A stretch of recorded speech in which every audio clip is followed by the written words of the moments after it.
Hello students, good morning. आज हम ninth class की फिजिक्स को आगे बढ़ा रहे हैं। हमने अभी तक मोशन के बारे में पढ़ा था। आज हम force and laws of motion, second chapter physics का क्या है, force and laws of motion, बल और गति के नियम। नाइन्थ क्लास की फिजिक्स का चैप्टर है दूसरा।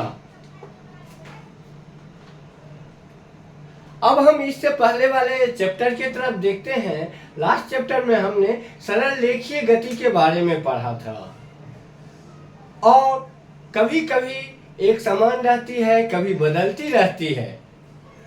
आखिर ये बदलाव किस वजह से होता है, उस चीज के बारे में हम लोगों ने नहीं जाना। किसी भी कण के जो पिंड स्थिरावस्था से गत्यावस्था में आती है, या किसी का वेग बदल जाता है, किसी के डायरेक्शन बदल जाते हैं, जो अधिक तेज में चल रहा हो उसकी गति धीमी होती है, या धीमी गति से चल रही वस्तुएं तेज गति से दौड़ना शुरू करती है। इन सब के पीछे एक कारण है, जिस कारण का नाम है बल। बल वह भौतिक कारण है जो किसी वस्तु में लगकर उसकी अवस्था में परिवर्तन ला दे या परिवर्तन लाने की चेष्टा करे। बल वह भौतिक कारण है जो किसी वस्तु में लगकर स्थिरावस्था से गत्यावस्था अथवा एक समान गत्यावस्था से स्थिरावस्था में ला दे या लाने की चेष्टा करे। इसका कहने का मतलब ये है, यदि किसी टेबल पे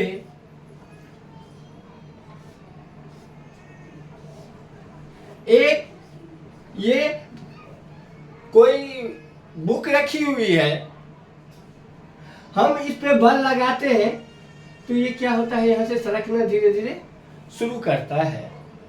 लेकिन यदि हम इस दीवार पे बल लगाएं, किसी दीवार पे बल लगाएं, तो क्या होता है, वो अपनी अवस्था से स्थान नहीं, उसकी अवस्था में परिवर्तन नहीं लाती आता है, क्योंकि इसकी अवस्था में परिवर्तन लाने के लिए जो हम बल लगा रहे हैं उससे अधिक बल की जरूरत है।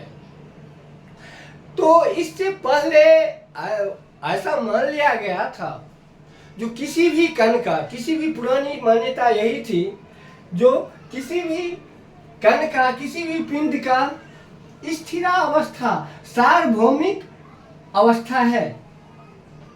किसी कण की स्थिरावस्था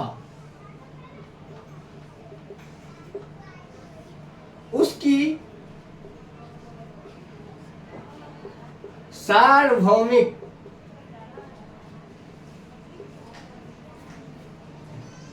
अवस्था है। ये बात ये इन्होंने इसलिए कहा, यदि हम टेबल पे या किसी फर्श पे कोई बॉल गेंद रखा हुआ है, उसको हम हिट करते हैं थोड़ी सी, तो क्या होता है, वो चलना तो शुरू करता है लेकिन चलता ही नहीं रहता।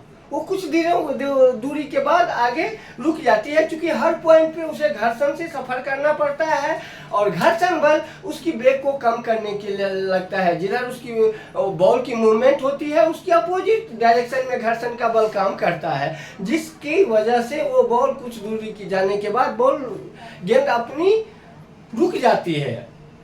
तो इससे पहले ये मान लिया गया था, जो किसी कण की स्थिरावस्था ही उसकी सार्वभौमिक अवस्था है, यानी कोई भी कण हो दुनिया की, वो स्थिर रहना ही पसंद करता है। लेकिन इनकी सारी मान्यताओं को गलत कर दिया गैलीलियो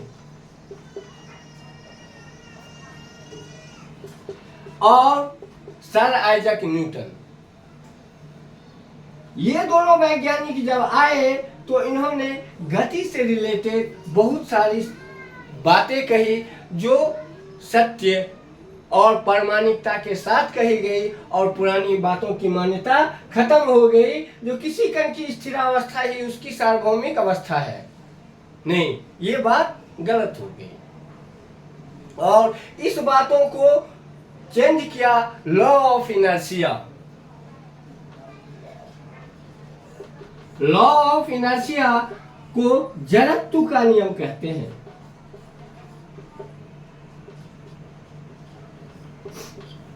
जड़त्व का नियम यह है, कोई कण अपनी स्थिरावस्था या एक समान गत्यावस्था तब तक बनाए रखती है जब तक उस पर कोई बाह्य और संतुलित बल कार्य न करे।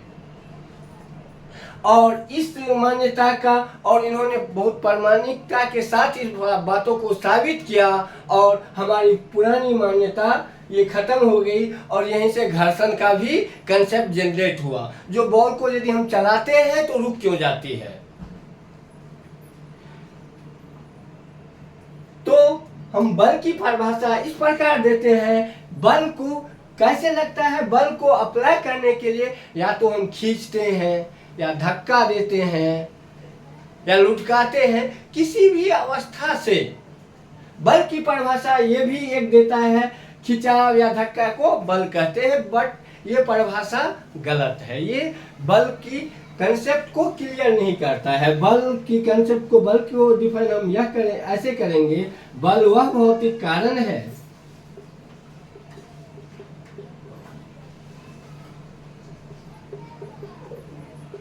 जो किसी वस्तु पर लगकर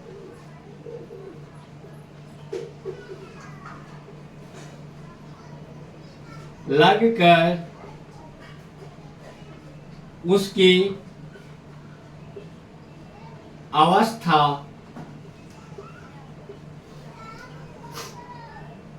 अवस्था में एक समान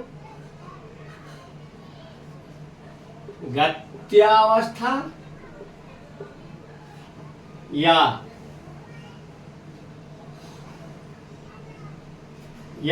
स्थिरावस्था। कोष्ट 1, अवस्था में परिवर्तन ला दे या लाने की चेष्टा करे। और बल का SI मात्रक सर आइजैक न्यूटन जी के नामों पे दिया गया है, और बल का SI मात्रक न्यूटन होता है। बल का SI unit of force is Newton. Thanks, आज का क्लास यहीं तक।